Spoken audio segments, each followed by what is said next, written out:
Selamat pagi para sahabat sekalian dimanapun Anda berada. Jumpa lagi dengan saya Rinong Dukin Altung dalam Renungan Embun Rohani Pagi dari Kota Ambon, Manise, Kamis 4 Maret 2021. Mari kita siapkan hati untuk berdoa.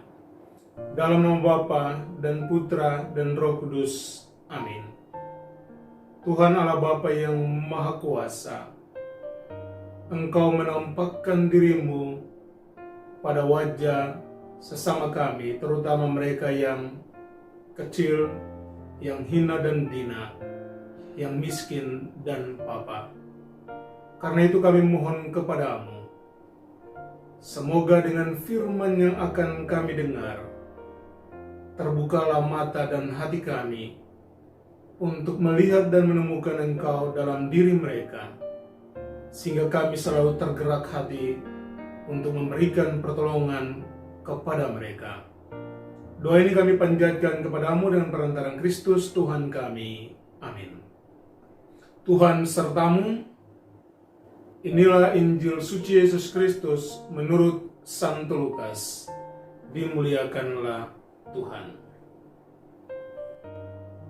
Ada seorang kaya yang selalu berpakaian jubah ungu dan kain halus.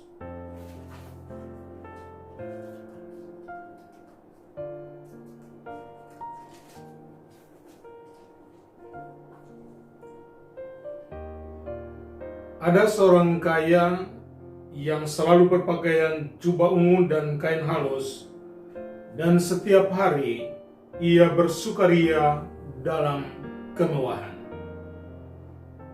Dan ada seorang pengemis bernama Lazarus. Badannya penuh dengan borok, berbaring dekat pintu rumah orang kaya itu, dan ingin menghilangkan laparnya dengan apa yang jatuh dari meja orang kaya itu. Malahan anjing-anjing datang dan menjilat boroknya.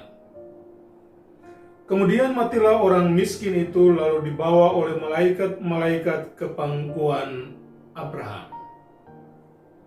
Orang kaya itu juga mati lalu dikubur. Dan sementara ia menderita sengsara di alam maut, ia memandang ke atas, dan dari jauh dilihatnya Abraham dan Lazarus duduk di pangkuannya. Lalu ia berseru, katanya, "Bapa Abraham, kasihanilah aku.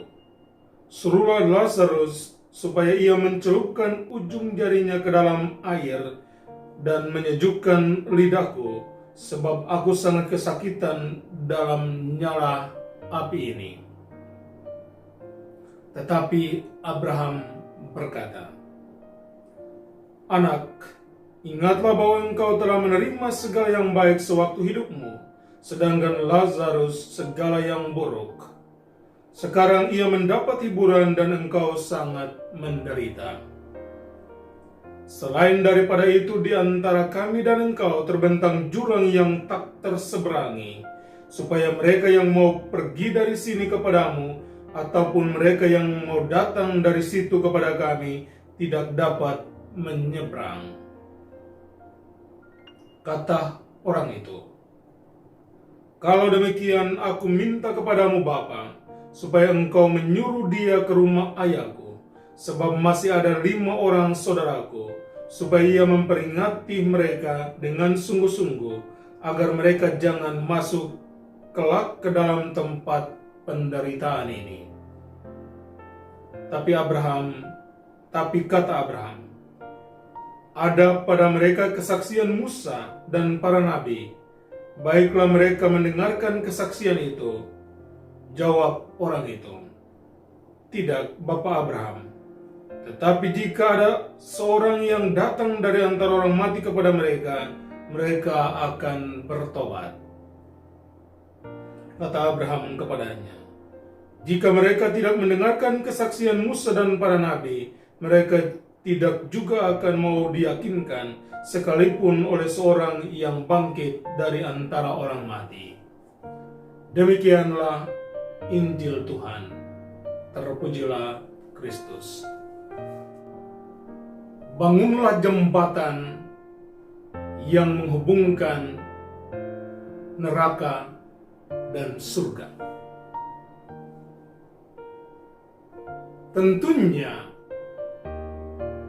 kalau ada jurang atau ada dua tepi yang di tengahnya ada jurang, maka lewat kepintaran otak manusia, mereka lalu membangun jembatan dari tepi yang satu ke tepi yang lain, agar orang-orang yang mau berarak menuju ke tepi yang satu dari tepi yang lain akan sampai ke tujuan. Para sahabat sekalian, tentunya hidup di dunia ini memberikan pilihan kepada kita. Entahkah dengan kekayaan atau apa yang kita miliki seperti orang kaya dalam cerita tadi, lalu menikmatinya tanpa mempedulikan sesama, ataukah apa yang kita miliki kita bagi kepada mereka yang membutuhkan. Kesalahan orang kaya tadi dalam bacaan Injil bukan terletak pada apa yang dia miliki, kecuali kalau dia memilikinya dengan cara yang curang, korupsi misalnya. Tapi jika itu adalah hasil keringat sendiri, maka tentunya tidak ada yang salah. Tetapi yang kurang dari dia adalah ketidakrelaannya, ketidakpeduliannya untuk melihat bahwa sepiring nasi saja setiap hari bukanlah sesuatu yang akan membuat rugi jika dia memberikan kepada Lazarus yang miskin itu. Karena itu hari ini kita diyakinkan akan beberapa hal penting sebagai berikut. Pertama, jika Anda memiliki kekayaan, uang dan segala macamnya, maka yakinlah atau sadarlah bahwa Tuhan memberkati Anda dan betapa Tuhan menginginkan agar Dia melihat bagaimana sikapmu terhadap barang-barang itu. Apakah Anda menimbun sendiri, menikmati sendiri seperti orang kaya tadi?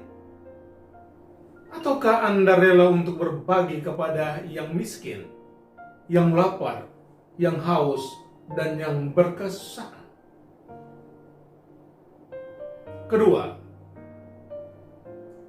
perjuangan kita sekarang adalah kita berjuang untuk menemukan wajah Tuhan yang miskin dalam diri orang miskin, yang sakit dalam diri orang sakit, yang menderita dalam diri orang yang menderita. Karena hanya dengan menemukan wajah Yesus di sana, maka kita tidak akan pernah berhenti untuk membantu mereka.